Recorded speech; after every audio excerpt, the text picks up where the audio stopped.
Sut mae'r hwyl? Wel, hoffwn i gymryd dim ond un neu ddau o funudau o'ch amser i'ch diweddaru chi am sut mae pethau yma yn yr ymddiriedolaeth erbyn hyn ac i edrych ymlaen i'r flwyddyn o'n blaenau.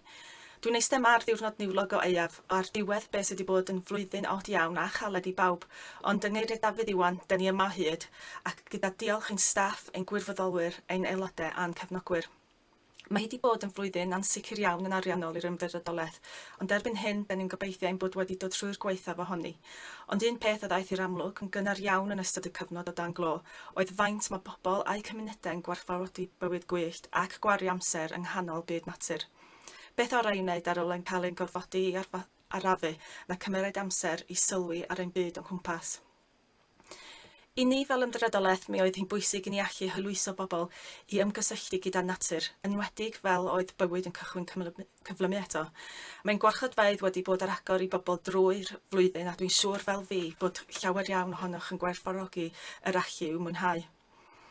Ein bod wedi gorfod cau ein drysau ein gwirfoddolwyr am ychydig amser, beth bynnag ar ôl i bawb cael dod yn ôl, mae niferoedd ein gwirfoddolwyr a'i hamser wedi taro recod uchaf erioed.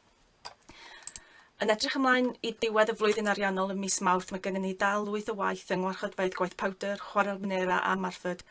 Ynghyd â gwaith ein gwarchodfeydd, rydym yn arwain prosiect drwy Gydol Cymru yn gweithio gyda pobl ifanc i gwerthiogi iddynt i arwain y ffordd yn ein brwydr yn erbyn newid hinsawdd, neu drwy greu cynefinoedd ac ardaloedd sydd yn atalfeili carbon.